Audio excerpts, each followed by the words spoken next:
دوستو اسماعیل صاحب اگرچہ عالم نہ تھے لیکن انتہائی دیندار اور تہجد گزار تھے۔ نماز با جماعت تکبیر اولیٰ تک کے پابند تھے۔ ان کے کل 6 بچے تھے۔ انتقال سے پہلے وہ جس اذیت ناک کرب و الم سے گزرے تھے وہ بچوں کے تعین فکرمند تھے۔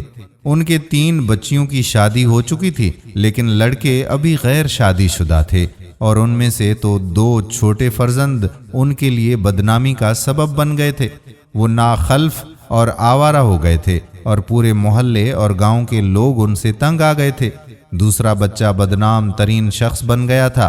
اسماعیل صاحب آخر تک رو رو کر کہتے رہے کہ اے اللہ، مجھے یاد نہیں کہ میں نے زمین میں کون سا ایسا گناہ کیا جس کی وجہ سے مجھے آج یہ دن دیکھنا پڑ رہا ہے۔ ان کے ہم عمر بھی یہی کہتے تھے کہ وہ بچپن سے نیک اور صالح انسان تھے، حرام و حلال کی ہمیشہ تمیز رکھی، کبھی شراب و زنا اور جوا وغیرہ کے قریب بھی نہیں گیا۔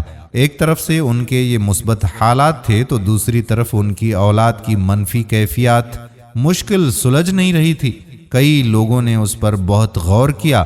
اس سلسلے میں ایک بزرگ نے مدد کی اور بات جلد ہی سمجھ میں آ گئی۔ ان بزرگ ساتھی کا کہنا تھا کہ جوانی میں مسجد جاتے ہوئے راستے میں جب شریر لڑکوں سے اسماعیل صاحب کا سامنا ہوتا تھا تو ان کو وہ طعنہ دیتے تھے کہ تمہیں کس بدمعاش باپ نے جنا ہے؟ کیا تمہارا باپ حرام کماتا ہے اور وہی کھلاتا ہے جس کی وجہ سے تم لوگوں کی یہ حالت ہو گئی ہے؟ غرض یہ کہ کسی طعنے دینے اور کسی کے گناہ پر آر دلانے میں ان کا کوئی ثانی نہیں تھا۔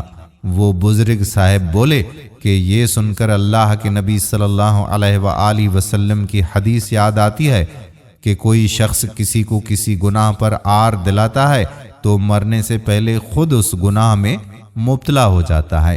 ہمیں یہ سمجھ لینا چاہیے کہ اولاد کا یہ برا انجام جوانی میں ان کی اس بدزبانی اور دوسروں کو آر دلانے کا نتیجہ ہو سکتا ہے۔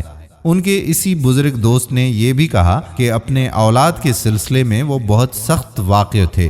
ان کے کسی نازیبا فعل کو بھی برداشت نہیں کرتے تھے، ڈانٹتے تھے، مارتے تھے اور کبھی کبھار غصے میں ان کو شیطان، ابلیس اور ملعون اور مردود بھی کہہ دیتے تھے۔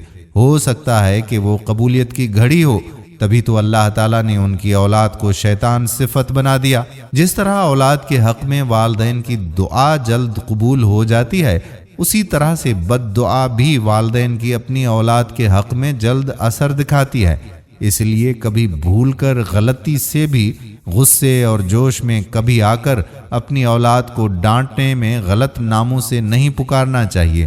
مبادہ قبولیت کا وقت ہو اور اس کا اثر ظاہر ہو جائے۔ اسماعیل صاحب نے اپنی اولاد کے حق میں پابندی سے اللہ تعالیٰ کے بتائے ہوئے اصولوں اور دعاؤں سے اپنے بچوں کی تربیت کی ہوتی اور کسی دوسرے کے بچوں کو برا بھلا نہ کہا ہوتا تو شاید انہیں یہ دن دیکھنا نہ پڑتے، کیونکہ ہمیں اپنے کہے پر ایک ایک لفظ کی قیمت ادا کرنی پڑتی ہے۔ اس لیے آپ سب سے التماس ہے کہ کسی کو بھی جلد بازی کر کے طعنہ نہ دیا کریں اور اولاد کے لیے بد دعا ہرگز نہ کریں، نہ ہی انہیں غلط ناموں سے پکارا کریں۔ اللہ تعالی ہم سب کے بچوں کو نیک اور صالح بنائے، آمین ثم آمین یا رب العالمین۔ دوستو ویڈیو پسند آئی ہو تو اپنے دوستوں کے ساتھ اس ویڈیو کو شیئر ضرور کریں۔ آنے والی ویڈیو تک اپنے میزبان قادر بخش کلہوڑو کو اجازت دیجیے۔ اللہ حافظ۔